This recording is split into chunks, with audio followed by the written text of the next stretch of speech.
ఏంటక్క అలా పడిపోయాయి? వంటలు ఇంకేమైనా ఉన్నాయా? లేవు హర్ష. వీటిని టేస్ట్కి ఏం పెట్టలేం కదా అక్క. ఆగక్క, నేను వెళ్ళి మా బాస్తో మాట్లాడతాను.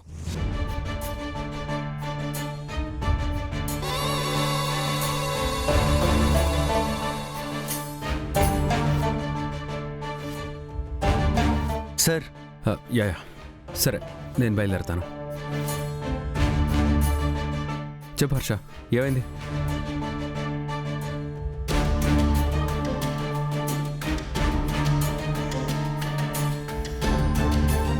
హర్ష, మనం చేసే పనిలో నిజాయితీ మంచితనం ఉంటే సరిపోదు, జాగ్రత్త కూడా ఉండాలి. అలాగే టైం సెన్స్ కూడా ఉండాలి. అవి లేకపోతే మనం ఏ పని చేసినా అది వృధానే అని నేను నమ్ముతాను. సార్, తను మా అక్క సార్, ప్లీజ్ సార్. మీ అక్కైనా సరే, నేను రిలేషన్షిప్ చూడను, ఎమోషన్స్ పట్టించుకోను. నాకు పని కావాలి, వాళ్ళకి డబ్బులు కావాలి, అంతే కదా. ఆ పని సవ్యంగా టైంకి ఎలాంటి ఎర్రర్స్ లేకుండా జరగాలి. సో మీ అక్కని నెక్స్ట్ ఇయర్ ట్రై చేసుకోమను. నాకు పని ఉంది, నేను వెళ్ళాలి. సార్ సార్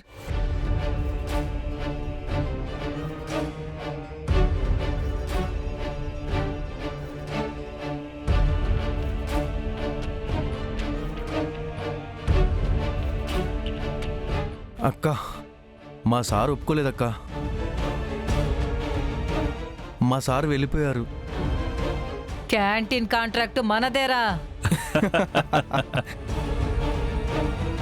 హోటల్ పోయింది, ఇప్పుడు ఇదే పోయింది. రేపటి నుంచి ఏం చేస్తావు? నన్ను కాదని ఈ వైజాగ్లో నువ్వు ఎలా బతుకుతావు? ఒక పనుంది, ఏంటో తెలుసా? అడుక్కోవాలి.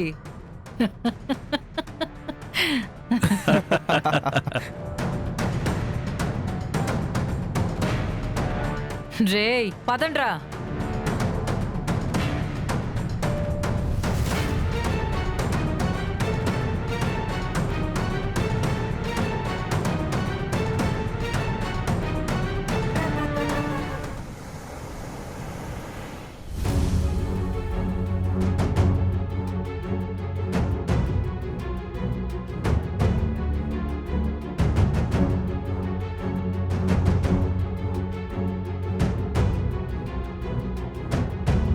ఎందుకు ఇంకా అమ్మ రావట్లేదు? మావయ్య, అమ్మేది మావయ్య, ఇంకా రాకపోవడం ఏంటి? అక్కడ వంటల ప్రోగ్రాం అయిపోగానే అక్క ఎటు వెళ్ళిందో నేను చూడలేదురా. నా పని ముగించుకొని ఇంటికి వచ్చాక తెలిసింది అక్క ఇంకా ఇంటికి రాలేదని. సిరికి చెప్తూనే ఉన్నాను, ఆ శకుంతలికి మనం ఎదురెళ్లొద్దు, అసలు ఆ శకుంతలికి దూరంగా ఉంటే మేలు అని చెప్పాను. అయినా వినిపించుకుంటేనే కదా. వస్తే ఊరబూకుల ముసలి, ఇక్కడ నాకు చాలా కంగారుగా ఉంది. నువ్వు ఆ శకుంతలను ఇంకెవరో పేరు చెప్పి మమ్మల్ని టెన్షన్ పెట్టకు. అమ్మా, నువ్వు ఆ వండర్ ప్రోగ్రాం అయిపోగానే అప్పుడే ఎందుకు రావాలి కదా, ఇంత లేట్ ఏంటి? చిన్న పనుండి బయటికి వెళ్ళాను లేరా.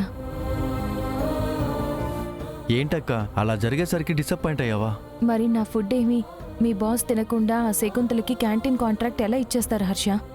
అక్క, మా బాసు నిన్న మీ ఇద్దరి పోటీలో ఆమెను సెలెక్ట్ చేయొచ్చు, కానీ రేపు ఎంప్లాయీస్ అందరికీ ఫుడ్ పెట్టి వాళ్ళ ఫీడ్బ్యాక్ కూడా తీసుకుంటారు. అప్పుడు కూడా ఆ శకుంతల ఫుడ్ ఓకే అంటేనే ఆ కాంట్రాక్టు వాళ్ళకి ఇస్తారు. అమ్మా, నాకు ఒక ఐడియా వచ్చింది. ఏంట్రా అది? ఏం లేదమ్మా, ఆ బ్యాట్మెన్ వాళ్ళ ఫ్యామిలీ మొత్తానికి మన భోజనం రుచి చూపిస్తే వాళ్ళ అభిప్రాయం మారచ్చు కదా.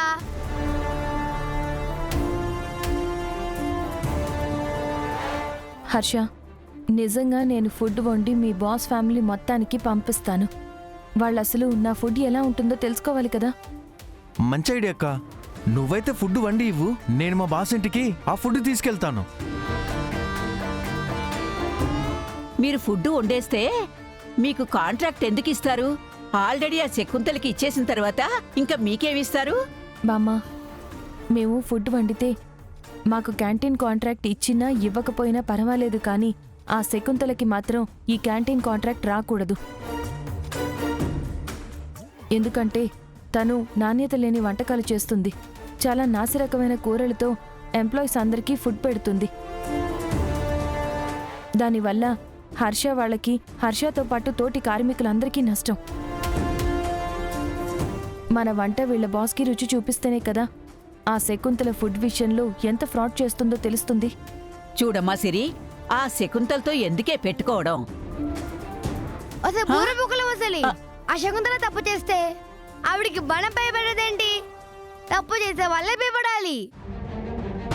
బామ్మా, మాకేమీ అవ్వదు. హర్ష, మీ బాస్ ఫ్యామిలీ మొత్తానికి ఫుడ్ చేసిస్తాను. నువ్వు ముందు వెళ్ళి వాళ్ళకి టేస్ట్ చూపించు. అలాగే అక్క.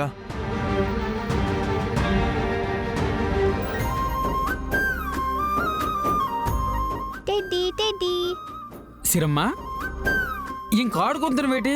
భోజనం చెయ్యాలి కదా, ముందురా.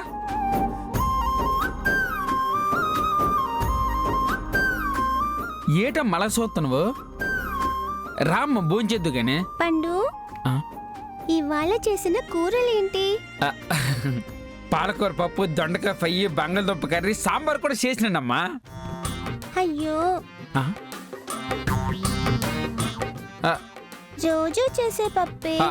రోజు చేసే కూరలే, రోజు తినే సాంబారే. పండు, రోజు ఇవే కూరలు చేసి పెడుతున్నావు. నాకు భోజనం చేయాలంటేనే బోర్గా ఉంది. సిరమ్మ, నీకేమైనా ఎర్రటికి వెళ్తే నాకు చెప్పొచ్చు కదా, నేను చేసి పెడతాను కదా. నేను తినాలనుకున్న వంటలు నీకు చేయడం రాదులే. ఆ? నాని,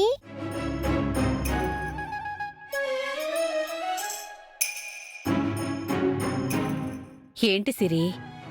ఏం లేదు నాని, మనం ఈ వైజాగ్ వచ్చి ఇన్ని రోజులైంది.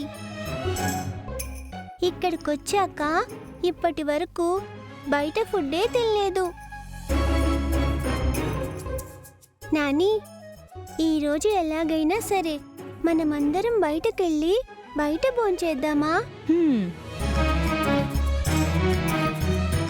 ఏంటే, ఇంట్లో అన్ని రకాల కూరలు, అన్ని రకాల వెరైటీలు చేస్తే అవన్నీ వద్దని చెప్పి నీకు బయట ఫుడ్ కావాలా? పద్దు, ఆ వెరైటీలన్నీ నువ్వొక్కదానివే కూర్చొని మెక్కు.